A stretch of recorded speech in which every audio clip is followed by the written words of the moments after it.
edition of the Dogger Pass podcast. I'm your host, Paul Shaughnessy, here with you to break down UFC 222 Cyborg versus Kunitskaya. Joined, as always, by your friend and mine, Mr. Cody Saftic.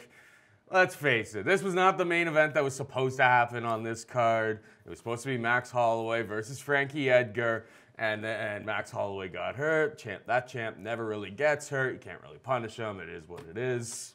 To take his little coin term there, it is what it is.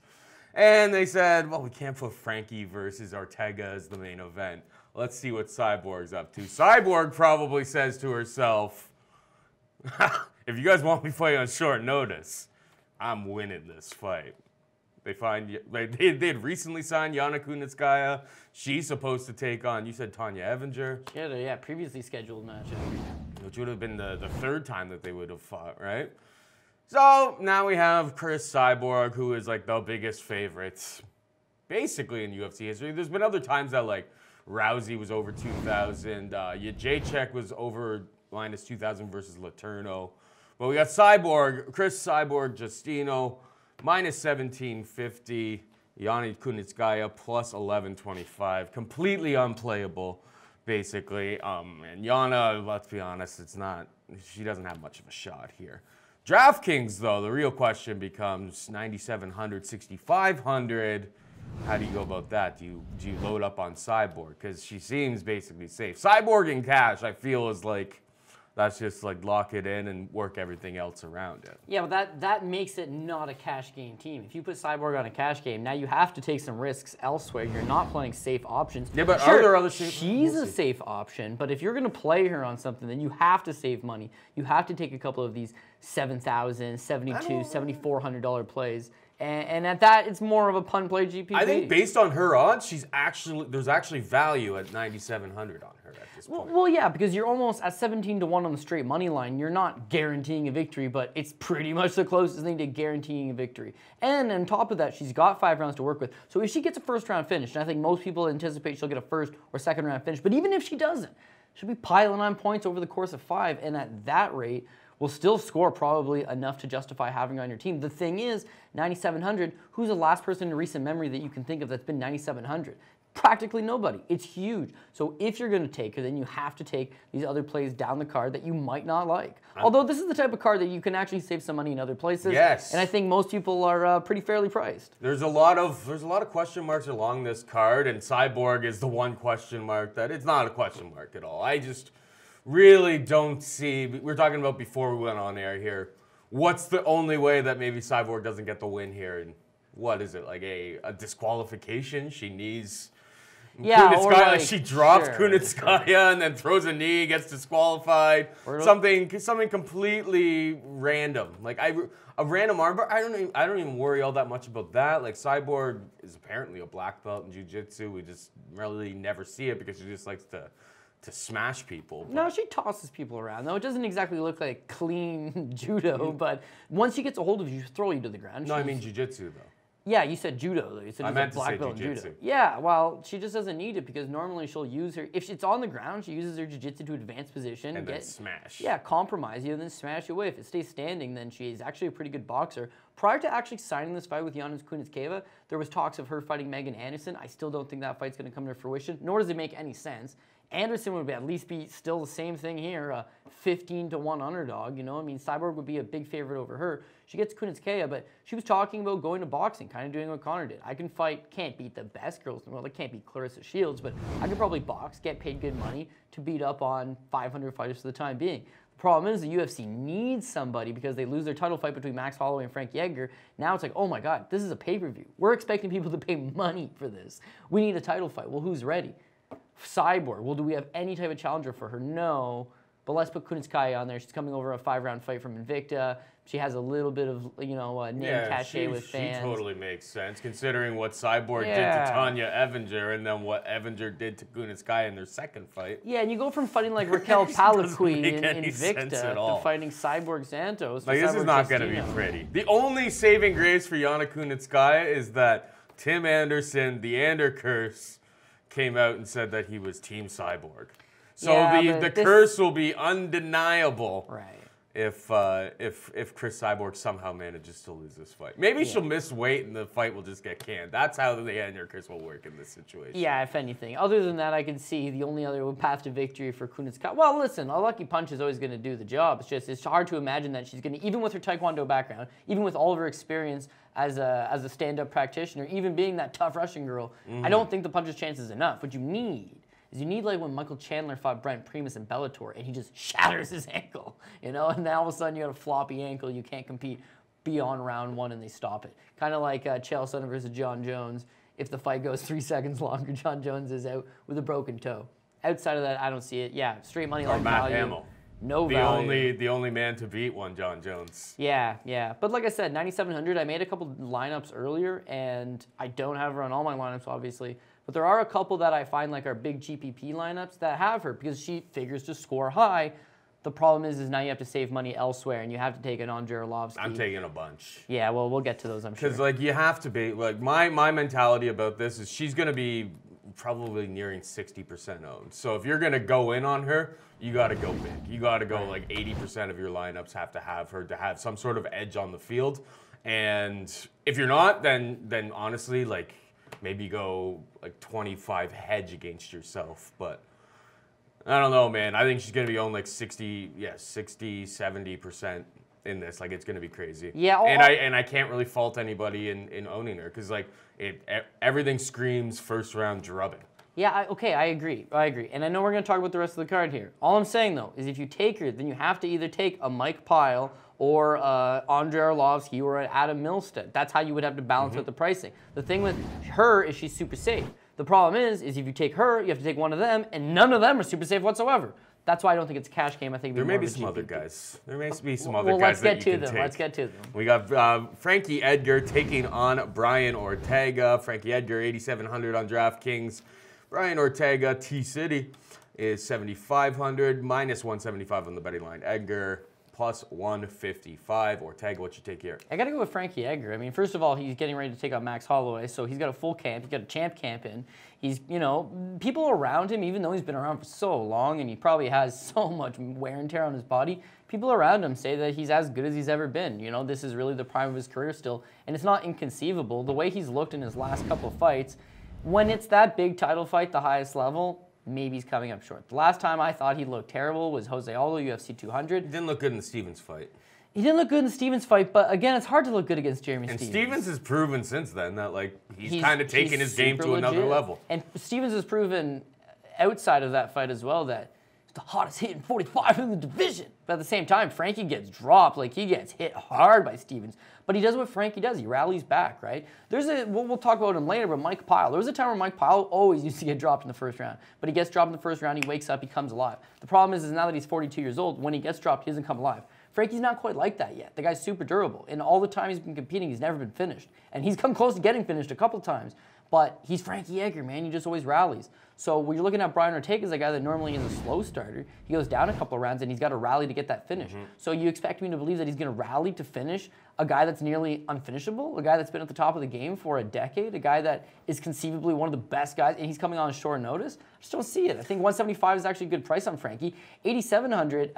Here's the other thing. This isn't a 5-round fight where like Ortega can come back in the third and beat Moicano. He can come back in the third and he can beat Thiago Tavares or Clay Guida. But if he's gonna finish Frankie Edgar, he's gonna need a 4th and a 5th. He's gonna have to get Frankie, use his distance, hurt Frankie standing, get Frankie desperate, catch some type of choke in the 4th or 5th round. But in a 3-round fight where Frankie can go balls to the walls for 15 minutes, I just feel like this is another one of those Ortega fights where he'll lose the first 2 rounds, and even if he comes alive in the third, I don't see him getting that patented 3rd-round finish, and therefore he's probably going to lose a decision. While I will agree that basically everything you just said there makes sense. It totally all makes sense. You got a gut feeling, don't you? No. Oh, no, Paul. What I've been saying for all this time about Brian Ortega, like the Clay Guida fight, he was down 2 rounds against Clay Guida, who has had a turnaround in his career. I'll give credit where credit's due. Tough guy, like Frankie. But he found a way back. And we said in the last fight against Cub, this trend that he has of going down rounds early. Yeah, but Cub's breakable. It's not sustainable, right? Like this trend of Ortega getting these late finishes.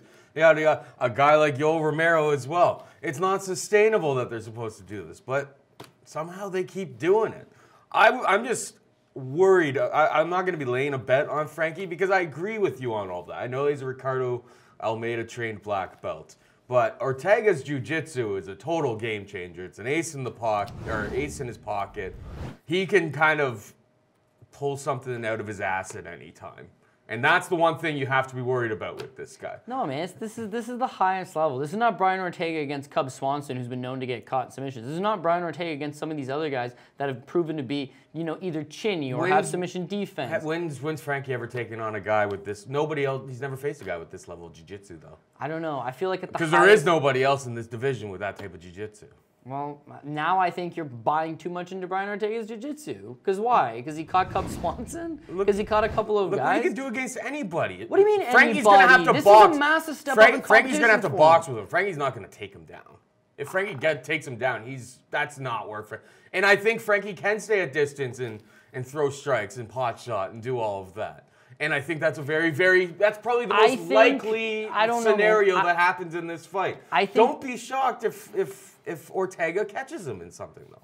Yeah, okay. I will not be shocked in the slightest. I would have to consider myself shocked because Frankie's never been caught. So if he gets caught for the first time, that would be something I find to be on the shocking side. I won't be shocked. Listen, and that's why I'm scared away from betting on either side of this.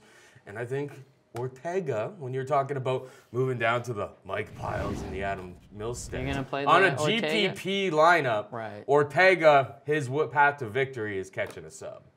And that's going to score well. Yeah, sure. If he caught him and he submitted him, it would score well. You're absolutely right. $7,500, not a bad price. Plus 155, I think that's not good enough to I don't agree. I don't want the plus 155. Yeah. I would only ever even consider just the sub. Maybe the inside the distance because he does throw some crazy knees and stuff. But I think even if he knocked him down, he's probably not going to follow up with strikes. He's going to go to try to catch a submission immediately. Yeah, for sure. So I think it's Brian Ortega by sub is the only thing I would even consider touching. I don't even think I'm going to, but 7,500, I don't mind having a little bit of him on GPP lineups. GPP only type of guy for me, at least. Just because he's a dynamic strike or a dynamic submission artist, and that's really his only path to victory in this fight. Okay, so are you picking Brian Ortega, or are you just saying that you don't mind him on a punt play GPP? Punt play GPP. Okay. Well, as I said, all of the things that you said, you seem a little bit irritated. No. I hear you, man. Brian Ortega's a dangerous guy. He's obviously proven that. He's got the skills, both standing and on the ground. When you say that his only path maybe get the submission, I think he can beat Frankie standing only if Frankie's super short, man. When he tries to move in that pocket, he's super fast. He's got good footwork. He normally gets to his target. But if you fight him like Aldo did, where you stand your ground and you use your length, he always comes up short on his punches. You can hit him, you can hurt him. Brian Ortega spent a lot of time, kind of like we always talk about week after week, these guys that are so good on the ground, they're like, don't have to work on my wrestling. I'll just work on my striking. And that's why he throws flying knees. That's why he throws spinning shit. He throws that type of stuff because he knows that nobody wants to go to... Exactly. Yeah, but so we're going to see a lot of crazy spinning techniques, that type of thing. Frankie is smart enough to stay out of trouble against those types of strikes, but... Yeah, but I think Frankie could very well think to himself,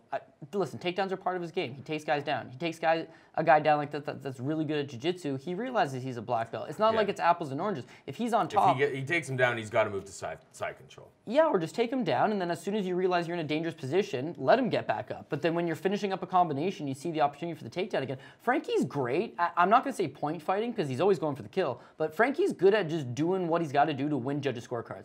And hitting a couple punches, standing, landing some combinations, outworking him, and then getting that quick little takedown, that's what those guys do to secure rounds. And I think he could definitely do that. The other thing with Frankie Edgar is he's so small, he's kind of compact. He's hard to submit. It's hard to catch his neck because he doesn't really have a neck, you know? He's just he's that short, stocky, grinding type wrestler that's always on you. Clay Guida, meanwhile, didn't want anything to do with the submission game, so he uses his wrestling in reverse, keeps the fight standing. And here's Clay Guida outworking Brian Ortega for 2 rounds before a flying knee catches him. So it's going to take one of those dynamic strikes, a flying knee out of nowhere to knock Frankie out. But as I've seen with Frankie in the past is that he's been dropped and he rallies. Could Ortega win 2 rounds just, beating him to the punch and outworking him a little bit? Yeah, but in a 3-round fight, it's hard to outwork Frankie because he's a cardio machine. And I feel like if you're looking at the straight money line minus 175, I actually like it. The 8,700. I don't like that. Yeah, he would have to get he'd have to get multiple takedowns. If this was a 5-round fight, 8,700. that would actually be a little bit more reasonable. Just based putting on away the volume Ortega's of gonna be overtime. tough, man. Yeah, the guy's got a hell of a chin, but 8,700 3-round fight, like it's gonna be tough for Frankie to pay off that price tag based on the style that we foresee him having to employ to win this fight. But my last point on this fight, and then we can move on, is that prior to Frankie versus Yair Rodriguez, a lot of people are actually picking Yair Rodriguez, and they're talking about how, man, this guy's young, he's dynamic, and he's flashy, and Frankie's getting a little bit old. And then it's like the biggest one-sided drubbing ever. People are like, man, Yair Rodriguez not as good as I thought he was. And be like, no, you just Frankie is just really good, right? Frankie's better than you gave him any and credit. Ortega's had a couple cool submissions, couple nice knockouts. I know. He's young, he's flashy, and so it's unsustainable. Yeah, I'm hearing the same narrative. It's like, well, Frankie's getting old and this guy's young. It's like if he drubs him the way I think he is capable of doing, he'll score the amount of points. It's just I find there's some other plays that are more suitable for me in my lineup. It's just Ortega's just a really dangerous guy. Fair enough. You know, he can just, from standing, catch a guillotine. And once he catches you, he can put you in some tight spots. Like, I think he gets outboxed. If this stays on the feet, he gets outboxed, and it's not even close. Just because he's slower. But if he uses his range. But he's going to try to scramble. He's going to try to make some sort of weird scramble happen at some point in this fight. And I won't be shocked if he catches him. But who knows? We got Andre Soukhamthath taking on Sean O'Malley. Soukhamthath is 8,200 on DraftKings. O'Malley 8,000 minus 135.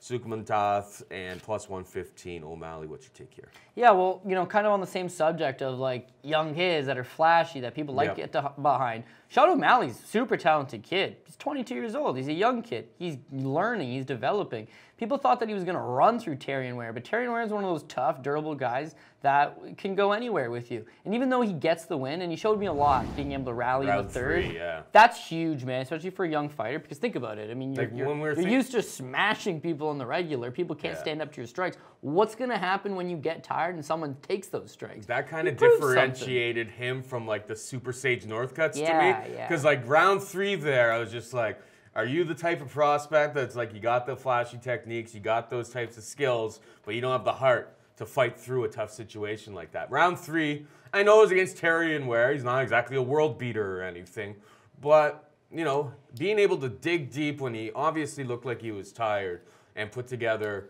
a round to seal the deal in that fight, that was a real telltale sign. I don't know if he's going to be a champion one day or anything, but he's super young. It was a nice sign for a young kid who's developing. Yeah, for sure. And here's another fight for him that it's gonna do a lot for him to try to progress. Because Andre Soukhamthath's no joke. He's a very good striker. That last fight with Luke Sanders, I mean, here's somebody probably got a chip on his shoulder because he's not having the greatest run in the UFC, that he goes out, big underdog against Luke Sanders, loses the first round, stays in the fight. Well, even in the first round, to be honest, he's connecting with some big shots. The guy is a very good striker. And whereas in past performance with Soukhamthath, he seems to be the guy that gets a little bit tired. He seems to be the guy that needs that third round to win this fight and doesn't have that second gear to go to.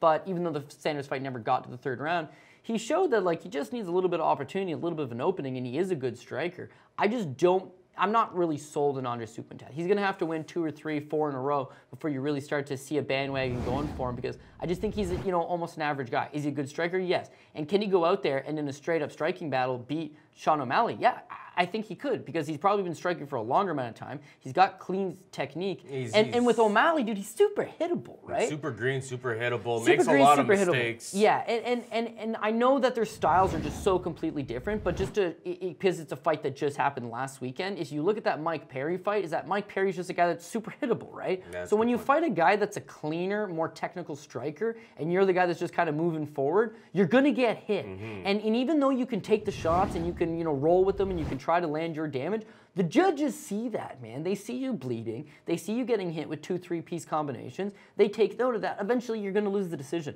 And Soukhamthath could win this decision. But again, Soukhamthath's actually the favorite, and Sean O'Malley's the underdog. And so it opened up, I think he was plus 135, and it's been getting pounded. It's plus 115 now. Yeah. If you're going to give me Sean O'Malley, the underdog, I'm going to take a roll on the kid. I'm going to say, you know what, maybe he is a better prospect. Maybe he digs deep again. Because I think, you basically kind of hit on all the points I wanted to hit on here.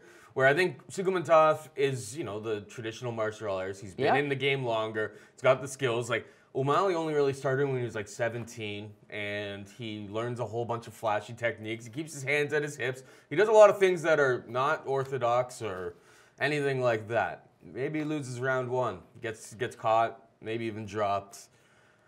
But I think just based on volume over the course of 3 rounds, I think he's going to outwork him and get probably the decision win. He could maybe potentially finish Soukhamthath, but I think like a 29-28 decision, O'Malley, just based on the fact that rounds 2 and 3, I think he's going to be coming at Soukhamthath even harder. The problem with Soukhamthath is his lack of volume. Maybe he changes that in this fight, but from what I've seen in the past, I like O'Malley. And on DraftKings, O'Malley, I think he is the guy I really want to play because of that volume. I know he's going to be throwing crazy spinning techniques and trying to make it a really, really high-paced, high-energy fight. And those are the types of guys you want to target on DraftKings. Yeah, I couldn't agree more, man. I don't mind that play. Stefan Struve takes on Andrei Arlovski in the heavyweight division.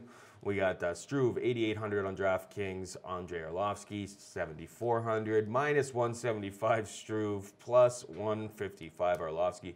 They opened this one at like minus 300 Struve, and it got like hammered immediately. Give me the dog. You have 2 chinny heavyweights, right? Like, it is what it is. And the crazy thing about Struve is like he's only like 29, 30, he's 30, but still it's like he's been around forever at this point. Like, you kind of forget. When you look at the heavyweight division and everybody's like 35, 36, it's like Struve is still really, really young in his career. He's like the same age as Zingano, and people think of Zingano as a prospect, and Struve is, you know, taking his beatings over the years. But well, to put things into perspective, when Andrei Arlovski had his MMA debut in 1999, Stefan Struve would have been like 11 years old. Yeah.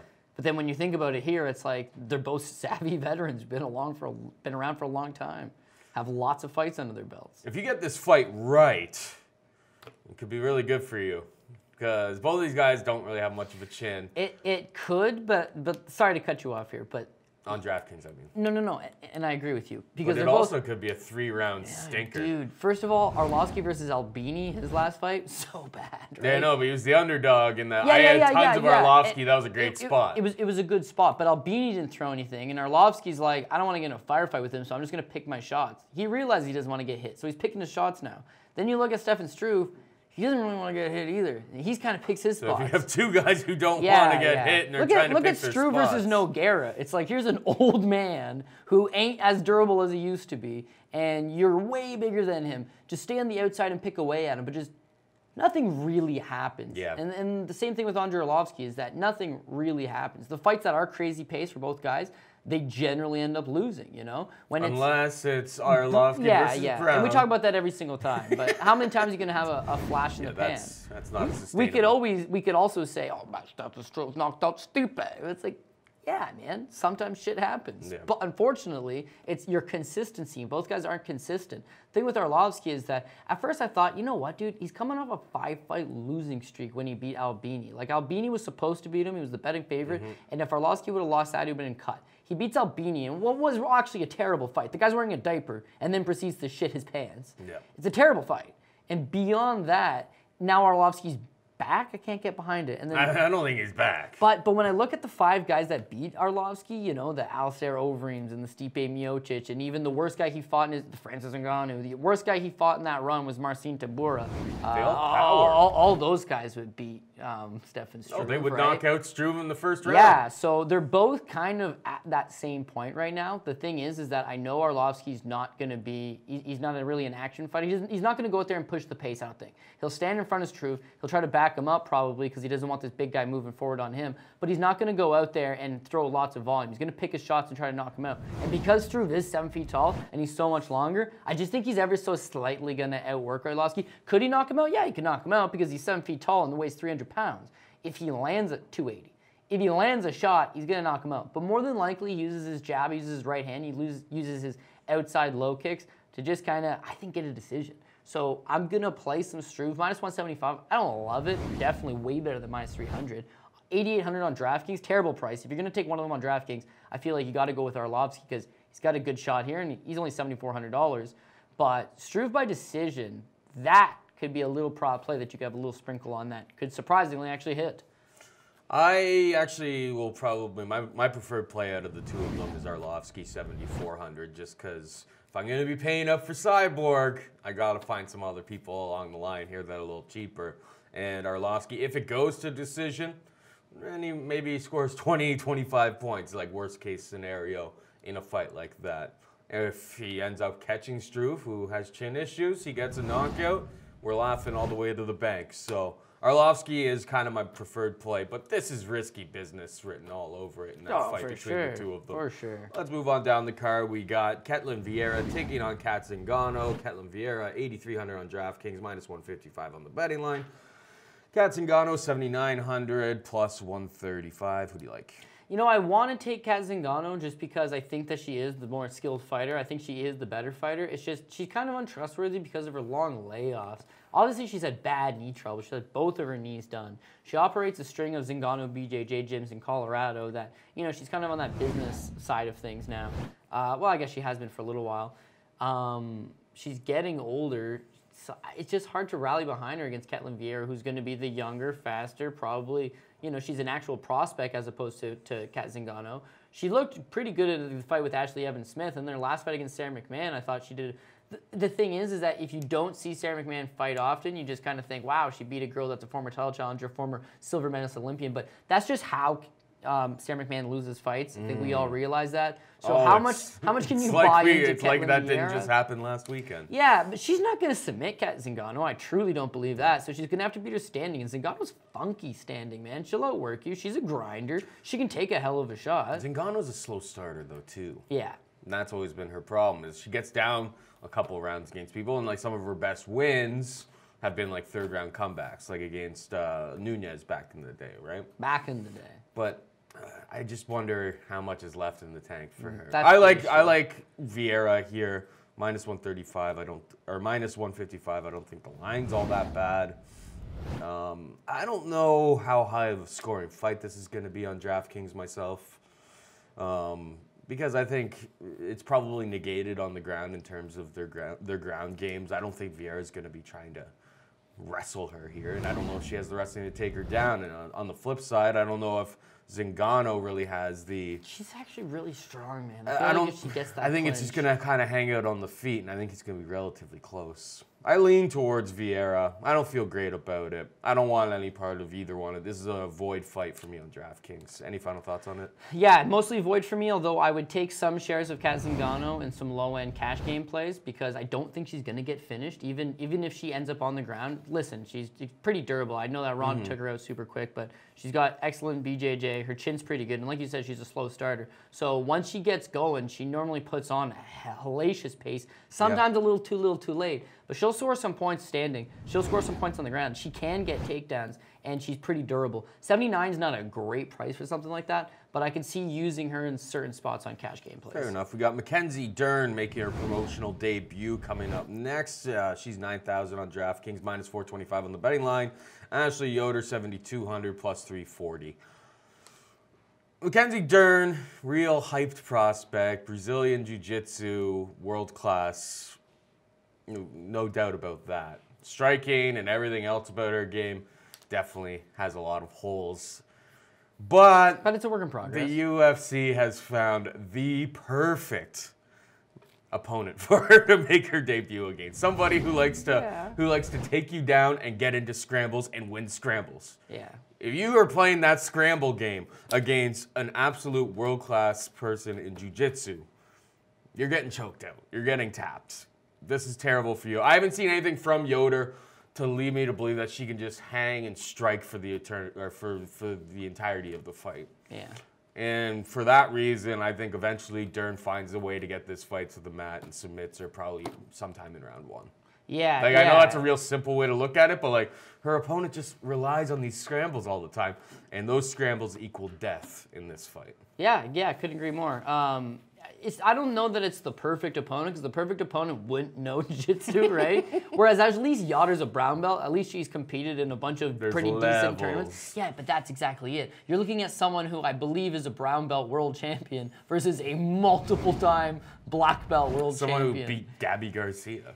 Mackenzie Dern is just like you said, there's levels to this. And that's why I agree with you 100% here, but don't agree 100% in the Ortega fight. Ortega's not the Mackenzie Dern of Brazilian Jiu-Jitsu. He's someone who's good at Brazilian Jiu-Jitsu. Dynamic versus fundamental. She's the highest level. Yeah, She's the kind of girl that goes out there, and if she gets a takedown on you, you're done. If you get a takedown on her, she uses stuff like omoplatas that it's like it's not even practical for mixed martial arts, but if she wants it, she's gonna take it.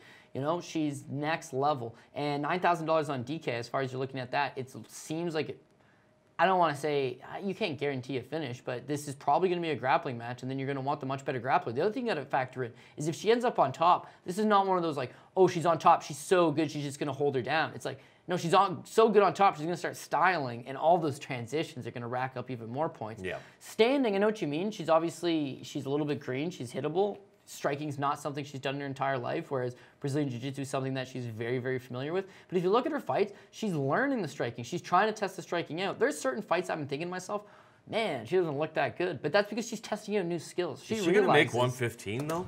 She's massive.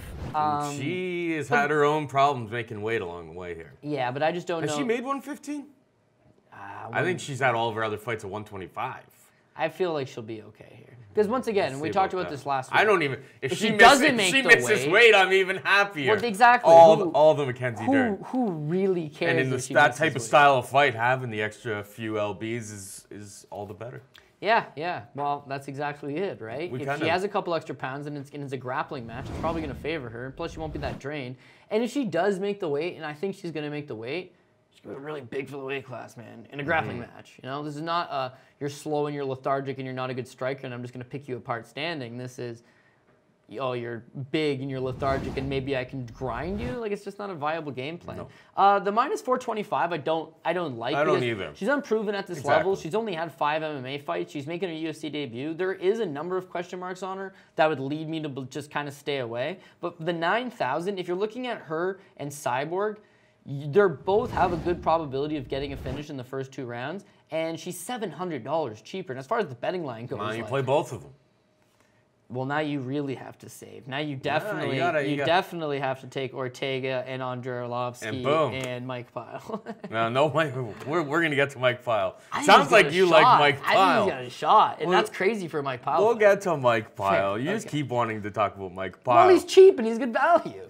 Moving on down, we got Dariush taking on Alex Hernandez, or Alexander Hernandez. He became Alex Hernandez on my boards and all my graphics because that name does not fit. Dariush is 9,200, Alex Hernandez 7,000, minus 380, Dariush plus 315.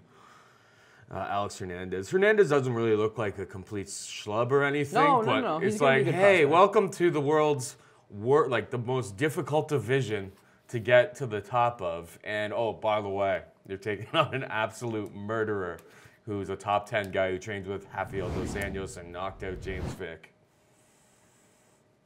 It's a tough spot there, Alexander. I think Dariush wins this fight pretty cleanly. I think he's parlayable. If you want to, at the minus 3. He's just a proven commodity at this point. I don't really see, besides a flash knockout, a surprise knockout from Hernandez, I don't see any real path to victory here for him. Tough spot. I think this guy is going to have other fights and probably be able to win some fights at this level, but a little too much too soon. Tough spot to step into against a world-class killer like Dariush. Yeah, Alex Hernandez could have a bright future. He's only 25 years old. He's a former state high school wrestling champion. Never wrestled in college because he was basically like, I'm just going to start training MMA directly. And he's focused a lot on MMA. He looked pretty good for the LFA organization. He's not bad, but I think you nailed it when you say it's just a tough spot, man. Welcome to the big leagues. He's a top 10 opponent. It's like, what? Top 10 opponent? And he's on short notice here. Dariush is supposed to fight Bobby Green, who's a tough dude. Yeah. He's coming off a fight with, even though it was a draw against Evan Dunham, do you realize how good Evan Dunham is? And now you're taking on this young kid who's only 25, like when who's Khabib never had fought to someone. Fight, who was the guy that Khabib fought? No, screw that. You know what the direct comparison would be for this one? It's like when Max Holloway debuted in the UFC and they're like, fight Dustin Poirier. It's like, yeah. Why can't I work my way up? Yeah. I'm clearly a good talent. Let me work. Well, how good are you? Well, you lost to Poirier. Well, could you beat Poirier 2 years down the road?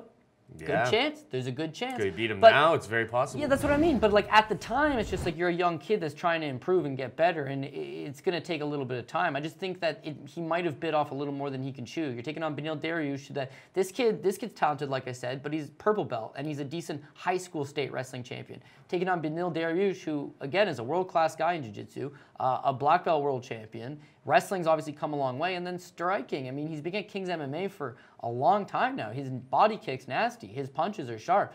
Like you talked about, he knocked out James Vick. Like, he's done so much in this division, and he's fought the absolute best guys in this division, that this has to be looked as a monstrous step down for him. Whereas if you're Hernandez, this is like, not only is this the biggest opportunity of your entire career, it's on short notice, it's under the bright lights of the UFC banner, and you're taking on a top 10 guy. I mean, it spells disaster. 9,200 on Beneil Dariush. Again, if you want to use a play like that instead of a play like Cyborg, Beneil Dariush is one of those guys that's super smart, but he's got a killer instinct. He'll go after you. He can knock you out. He can submit you. He can take you down. Once he takes you down, I know I've said it already, but he's the kind of guy that can style on you on the ground, right? Just like Mackenzie Dern. He can move from half guard to side control to mount to a back take, and then if for whatever reason you're able to buck him off or free yourself, he'll just repeat the process, right? He can submit you on the ground. He can submit you standing. He can knock you out on the ground. He can knock you out standing. He's super versatile.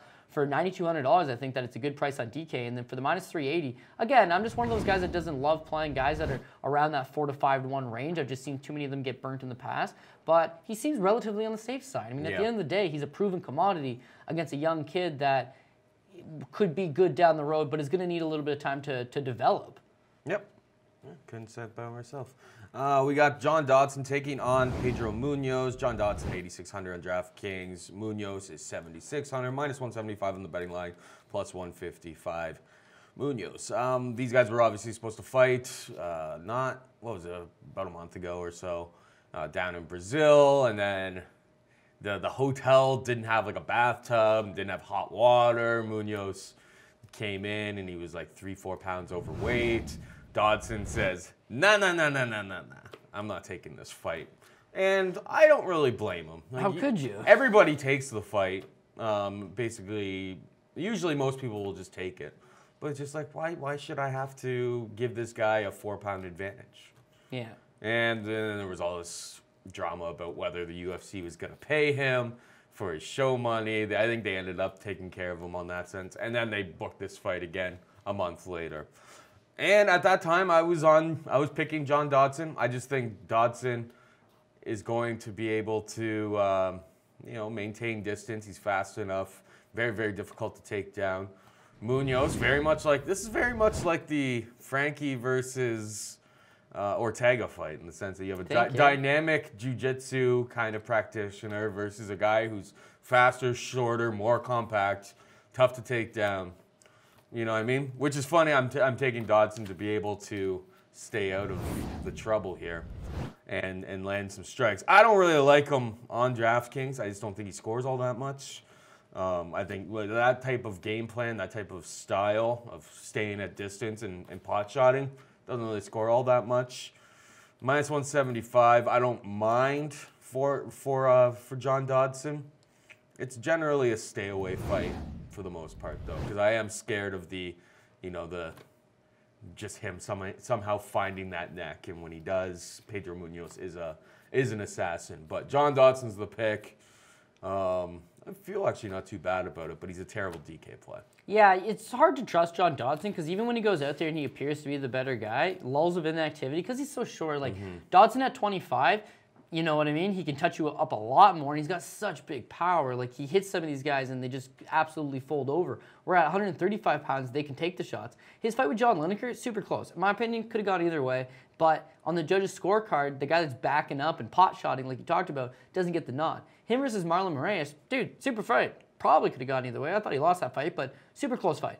And the same thing, like, they favor his opponent from doing a little bit more. But he has the style to beat Pedro Munhoz, and that is don't engage him on the ground, backpedal, and use those pot shots to just beat him standing.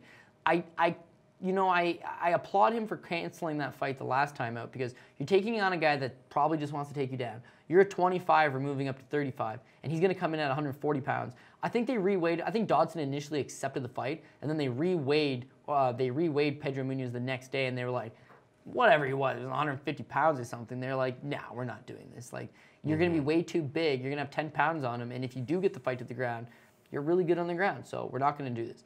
Now you're causing Pedro Munhoz, a guy that actually is not particularly good at cutting weight. He doesn't ever seem to have clean weight cuts. He's had trouble in the past. He's got to make 135 now, and that's going to take some out of him, that he's going to have to reserve his energy. He's not going to be able to go balls to the walls, and it's going to be super hard to take Dodson down. If you do take Dodson down, it's hard to hold him down, and if you do manage to do both those things, you're going to exert a lot of energy.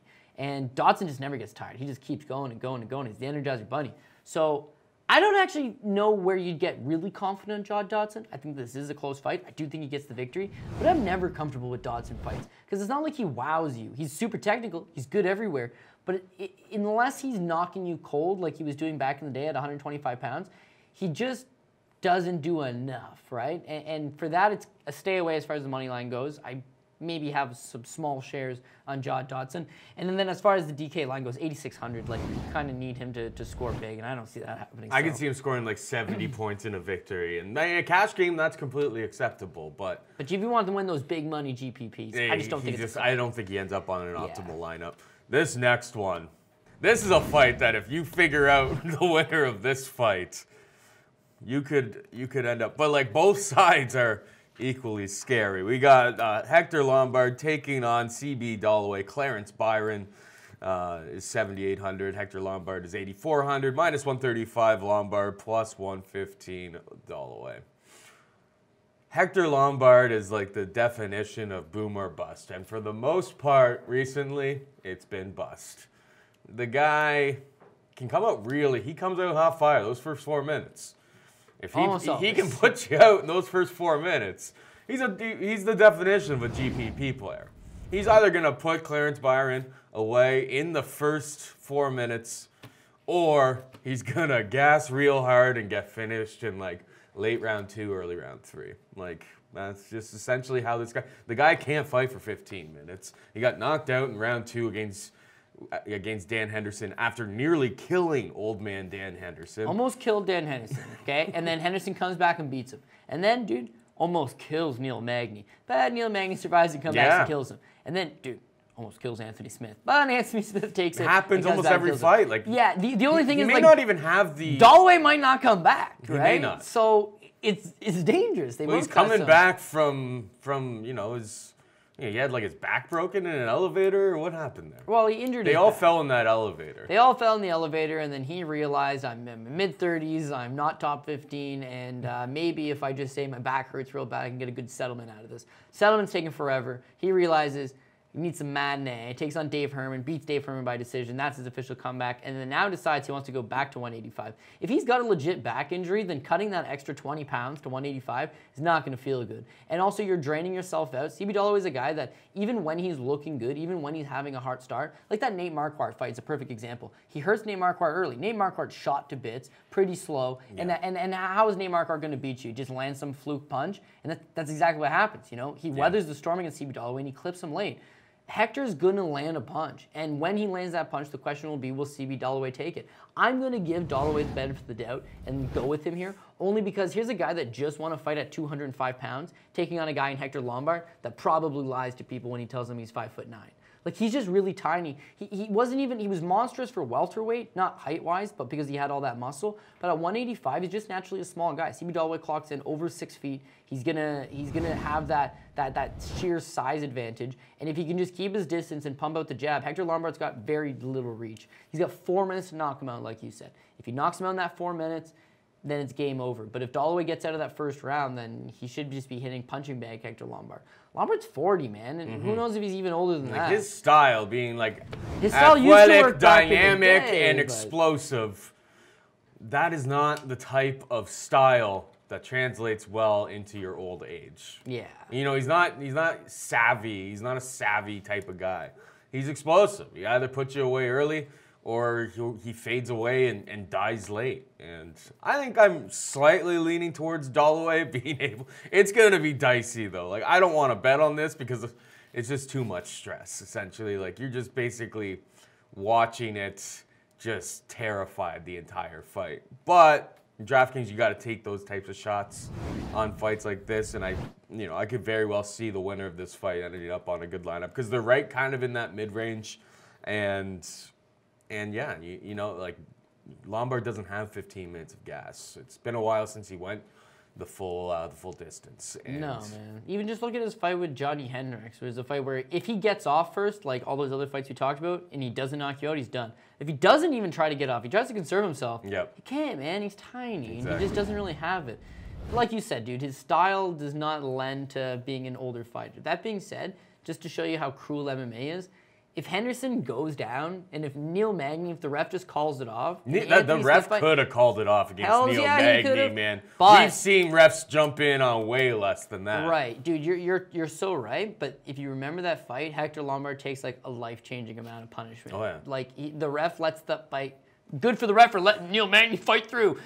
Bad for the ref for be a warrior Hector. Today, kid. Oh, man. Hector took like a lot of shots. In the Anthony Smith fight, he actually got chewed up as well. So here's a guy that used to be known for like, judo black belt, can't take this guy down, former Olympian. Oh, dude, chin checks out, super durable guy, and he's got this monstrous power. But then when you think he hasn't looked good in the UFC, outside of, say, when he beat Usman Pahar as a Nate Marquardt, but now you're going back, 4 or 5 years. He's not that same guy anymore. He tries to pick his shots, and he really only has one shot at time to knock you out. So I think Dollaway gets the job done.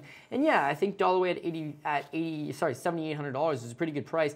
Betting underdog on there. Here's a card that I actually like a lot of the favorites, but no, Dollaway's a guy that I think as an underdog could definitely come through. The fight that Cody has been waiting for the entire card. Zach Ottow taking on Mike Pyle. Zach Ottow, 8,900 on DraftKings. Mike Pyle, 7,300. Minus 300 Ottow. Plus 250 for Cody's boy, Mike Pyle. Tell us why Mike Pyle is the guy here.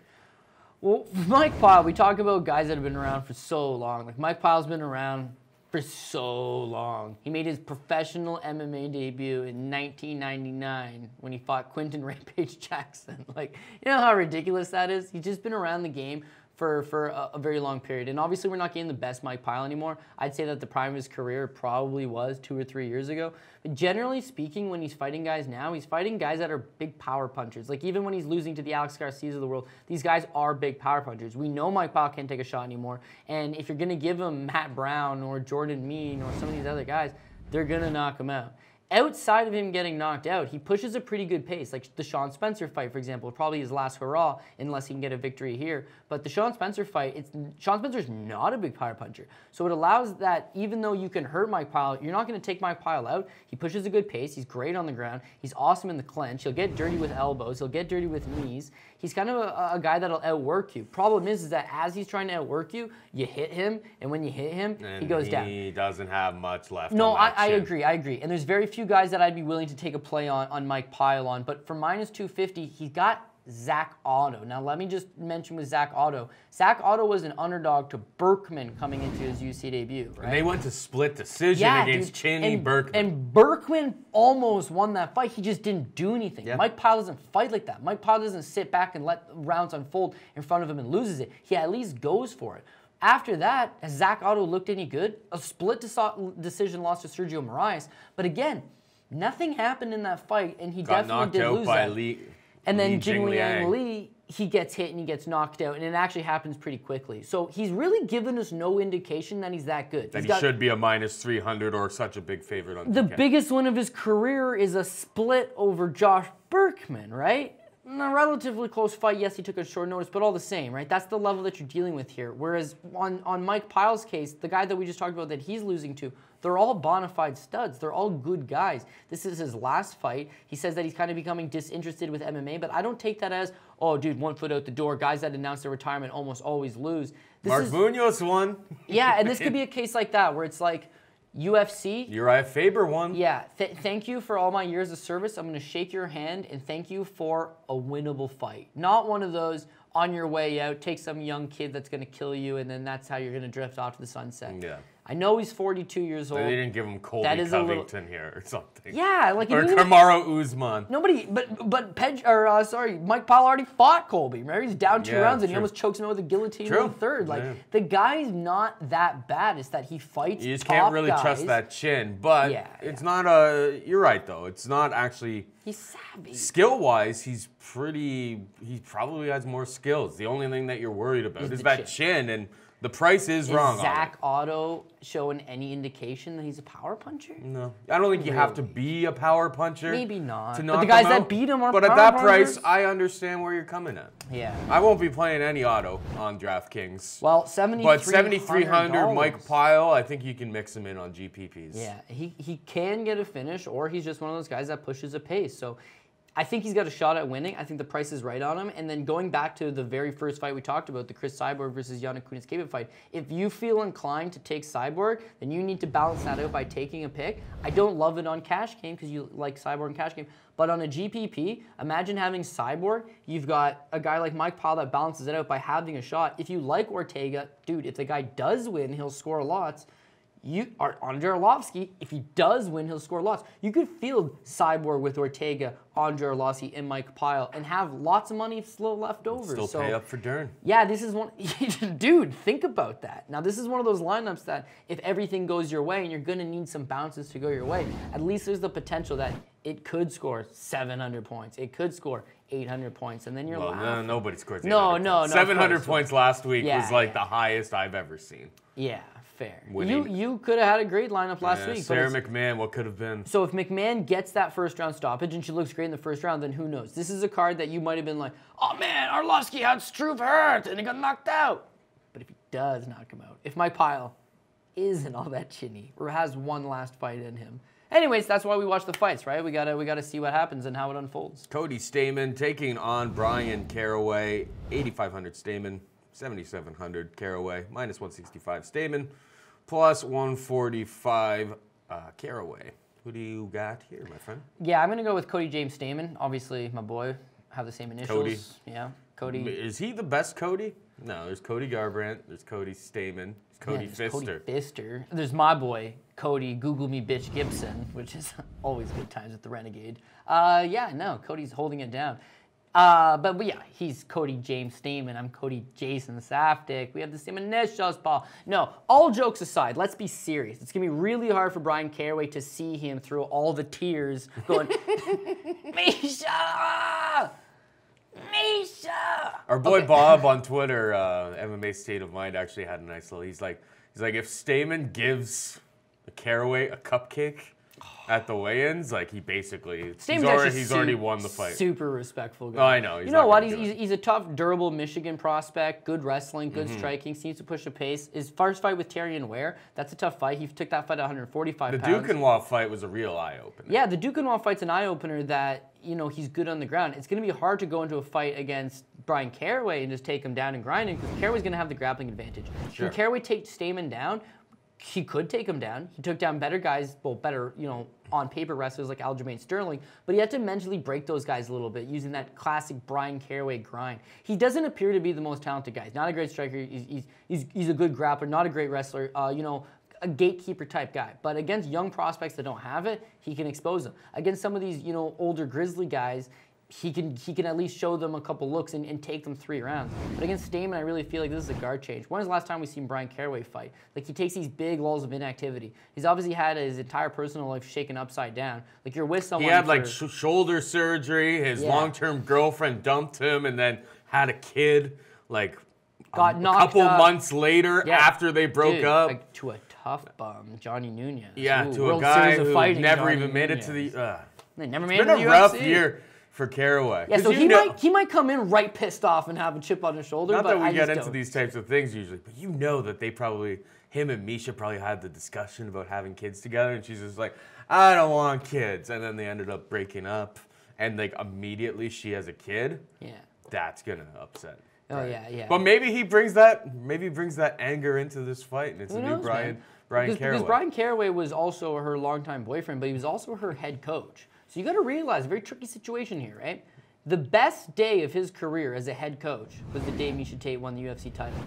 The worst day of his life as her boyfriend was the day she won that title.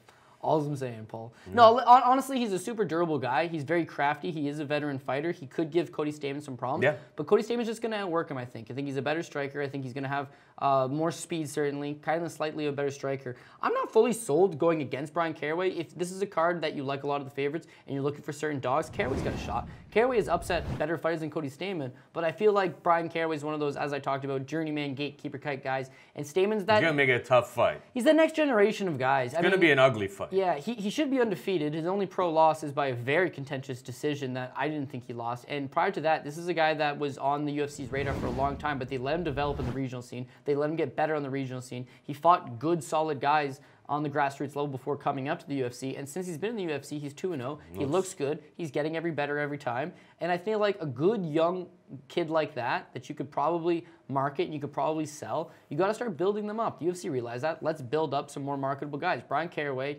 not that marketable. And got to make a last point because I love making last points on things.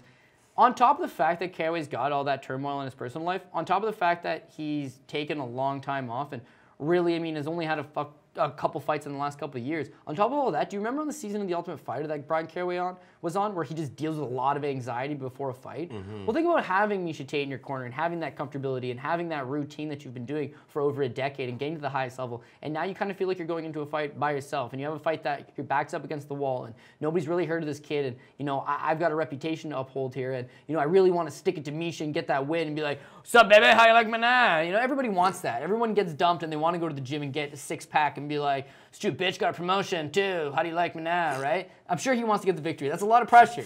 And pressure for a guy that's already got anxiety. Not good, man. Not good. Yeah. So I'm going to have to go with Cody Stamann. Nailed it, Cody. All right, finally, we got Jordan Johnson taking on Adam Milstead. Jordan Johnson, 9,100 on DraftKings. Adam Milstead can be had for 7,100, minus 320. Big swinging Johnson, plus 260, Adam Milstead. You just look at, Jordan Johnson's ears, and you know what this guy wants to do. Mm-hmm. He wants to take you down, wrestle, and grind on you.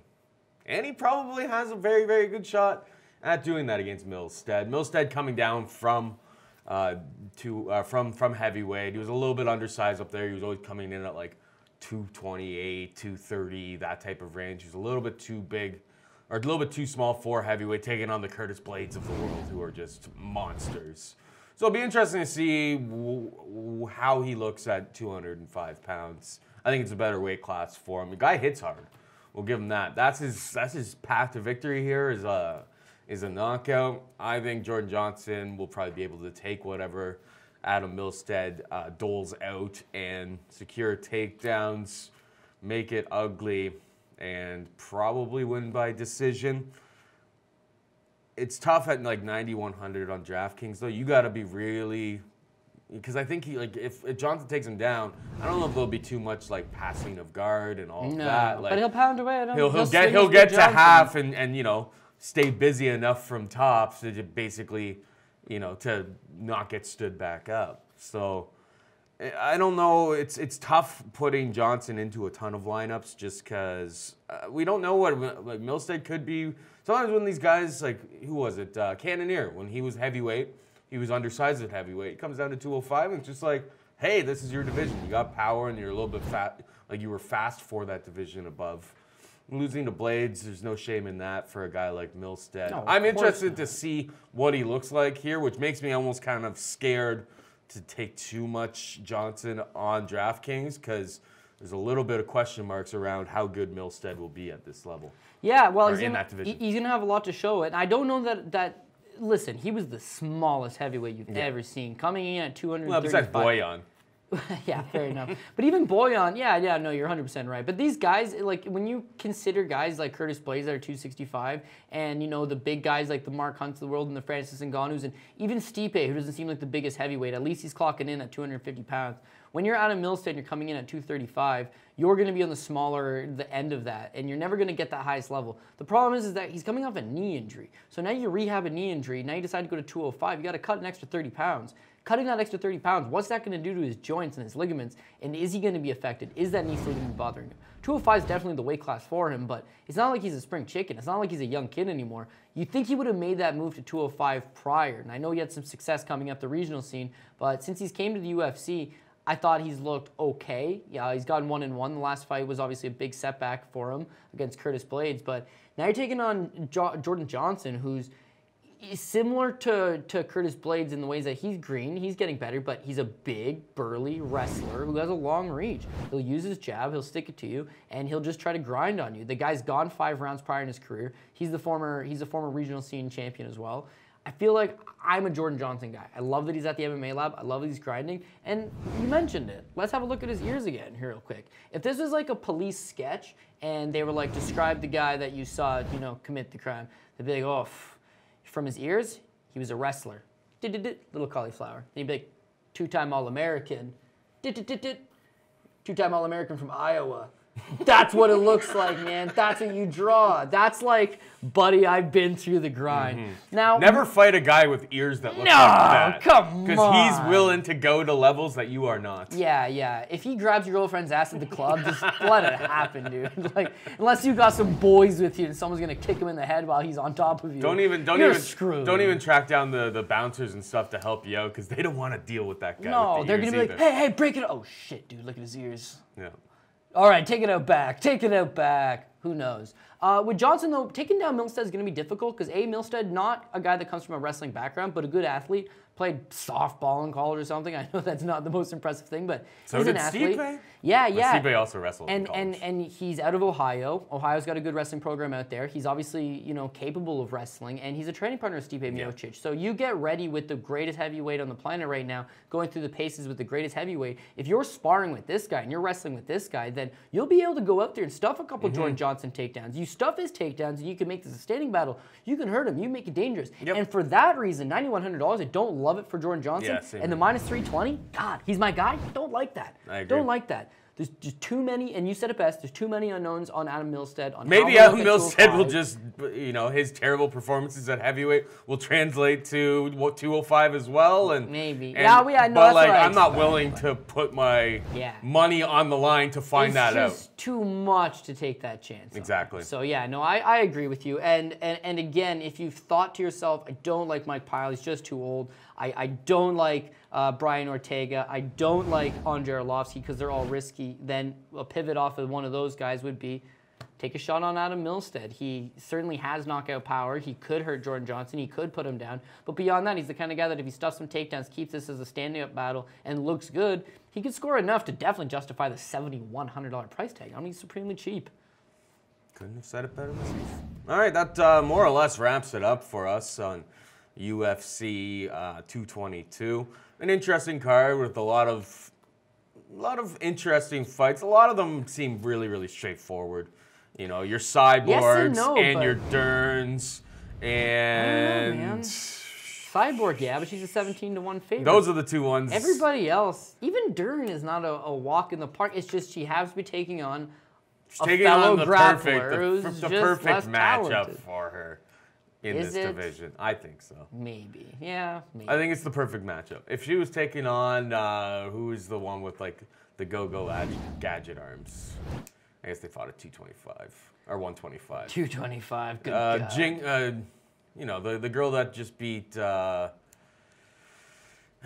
Korean girl with the long arms. Oh yeah. Yeah. Well, listen. See, like if it was somebody who could keep distance, throw strikes, keep it standing, Dern may be in trouble.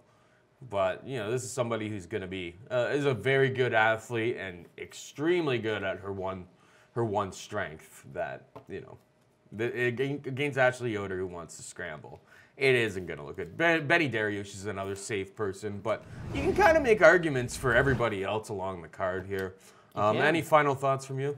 No, I mean, that sums it about up. Just to give a quick rifle through, got Cyborg. I think you can play her on DK. The money line, there's nothing worth it there. I'm going to go with Frankie Edgar. I'm going to take Sean O'Malley. I'm going to take Stefan Struve. Going to go Kat Zingano, Mackenzie Dern, Benil Dariush, John Dodson, CB Dollaway, Mike Pyle, Cody Stamann, and Jordan Johnson. So sprinkle, at least 3 good underdogs. Well, good underdogs. They're relatively, there's no Sam Alvey on this week's card where it's like... the sledgehammer. The prices. Yeah, but even there, like, plus 125, it's like, whatever. Underdog, sure, but I figured that was going to happen. It's not huge. But, like, that Alvey Late money came in. Bad odds, man. Late money came in on OSP. As we had said, the public see a weigh-in with one guy being 6'4" and the other guy being super short. And they go, why are these guys even fighting against each other? And can I admit something? You've watched fights with me before, right? Like, I'm dead set on my guy when the fight starts, and then the whole fight, I'm worried. Yeah. So we talked about it. If you see the weigh-ins, don't be like, dude, OSP's so much bigger. Stick with Latifi. Screw your gut feeling. Take Latifi. I got Latifi. I'm watching the fight. I'm like, oh, dude, he's so small. Dominic Cruz was even saying on the broadcast, he's just like, the height difference between these two is really alarming. Nothing was happening. And then all of a sudden, Latifi's like, all right, time to do it. Crack, crack. And then, you know. My guy. Yeah, and then he goes for a standing guillotine. And I'm thinking, I know how strong he is. And I know that if he gets a hold of your neck, who's going to get out of a Latifi grip of death? But I'm thinking, man, how's a guy that's 5'8" gonna standing guillotine a guy oh, he chokes him unconscious and drops his dead body. Like a Viking warrior. He just drops the carcass of his fallen foe and marches away. Man, Ilir Latifi. So I don't love any dogs like I did that last week. The horse god lives on. Yeah, but you know what, man? I had a bad last week. I mean, you actually are a good friend for talking me out of Josh Emmett. But even prior to that, man, I can totally understand losing a fight, because, listen, it's going to happen. I can totally get having a wrong pick. I'm okay with that. But when the guy loses a split, people are like, oh, man, you had the other guy. Dude, it's a split. Man, my guy was up 2 rounds and he got caught. Oh, whatever. Which guy are you talking about? I'm just saying, I can handle losing fights like that. Last week's card, my picks, the guys that were losing, were getting killed. And then Brow got killed. Like, I was getting beat up. Brow was really wrong on. So thank God that Latifi and the Joban fight went exactly how we thought. That one I should yell at you for, actually. For what? Well, because I was just like, this one looks like a trap, doesn't it? Yeah, I know. It looks like a trap. And you're like, I think it actually kind of looks like good value. Paul Shaughnessy, and then I bought into, because like Barao was looking good at the weigh-ins, and like everything looked like he was emitting like confidence, and he looked like happy for once. And then, you know, the guy's done. He can't really take he can't take the punishment. TJ broke him.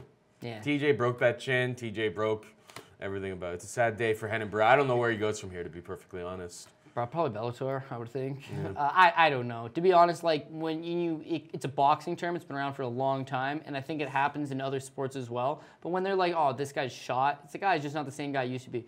But in MMA, when you're shot, it's over for you. Like, you're screwed. We'll see if Anthony Pettis is shot. We'll see Johnny Hendricks is shot. Those guys, it's like, they're former champions. They could get back to the top. No, they can't get back to the top. The game's changed and they haven't. Yeah, like, I think you nailed it. Renan Barao got his ass kicked. Yeah. Like, bad. And you know what? I shouldn't just say he's way worse than I think people realize, and he's shot at this point. Brian Kelleher is fucking awesome, dude. Like, this guy is a no back down, stay in your face, pretty good wrestling, good jiu-jitsu. Like, he's an interesting guy in the division. I think he's better than I gave him credit for, and I think Renan Barao's way more shot than I thought he was. But yeah, it's same thing with the Junior Dos Santos, and I think we're gonna see the same thing with Andre Arlovski. You're at a camp, the same camp for a really long time. You come to American Top Team for kind of like a fresh look. It seems like a good fit. Maybe it's not, you know. We've seen some people go there, and now you're just a number in the room. You're not getting that intensive training and that, you know, that attention that you might have had at an older camp. Who knows? But Renan Barao looked worse than he ever has. And I think some of those other guys, you look at them, and the past is gone. You know what I mean? Right. Tuesday's gone. Johnny Hendricks ain't Johnny Hendricks anymore. Anthony Pez ain't Anthony Pez anymore. And Renan Barao certainly ain't what he used to be. Now everyone's just sad. Yeah. We had a good, energetic show along the way, and then now sad times. There's a little tear in my eye here for the fallen soul of one Renan Barao. Yeah, dude. Well, you know what's sad is like they're talking Chuck and Tito maybe doing their children. Oh my God! Yeah. Don't do that. No, I know. And then Chuck and Tito I did see 2. this. Chuck and Tito 2 was the first pay-per-view that I ever paid money for. That I actually got friends together and we sat down and watched it. And I was an instant fan after that. And then when I saw the thing, it was like Last Met 2006. I was like, dude, what? Like, where's the time? Nobody wants to see that. Nobody wants to see. No, I do. I want to see nobody it. wants to see Chuck Bellator. back in the octagon. Like, nobody wants to see him back in the. Why? Because the guy. You've lost it, Paul Shaughnessy. Stiff breeze will knock him out.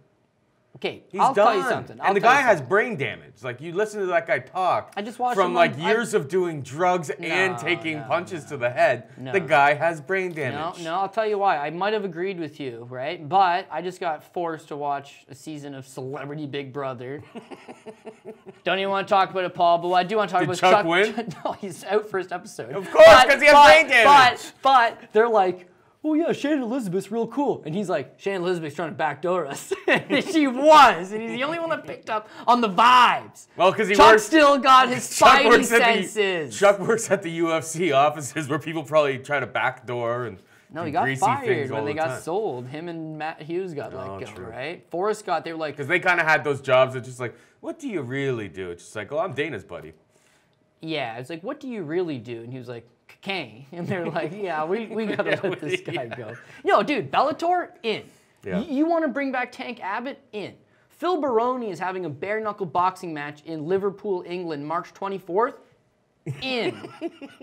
Sign me up. Should he be fighting Tito in the UFC? No, but put him someplace else and you'll get my money. Bellator Legends fight. Yeah. That's where these things are supposed to end up. Tito's not going to knock I think Vitor Belfort goes over there. Or why don't they all go over to Japan, let them do their steroids, and we can have a little Legends division over there with Crow Cop and Vitor Belfort, and everybody can have all the TRT and all the vitamins that they want. Dude, that's the world that I want to live in. I agree with you. Mirko Crow Cop, a national hero, one of the best fighters of all time. Comes to the UFC, goes back to Japan. Mirko Crow Cop's back. Dude, he's so exciting to watch. Why don't you send all those guys over there in a reconditioning stint? All right. That is it for us. That was actually a nice little fun little off the top little type of chat that we had about just random things on our mind. But that is it for us for our breakdown of UFC 222. Hope you enjoyed the show. Want to thank Pat Mayo for doing all the sweet cuts behind the desk there. Want to thank Cody Saftic for breaking down the fights with me as always. For both of those guys, I am Paul Shaughnessy saying goodbye and good luck.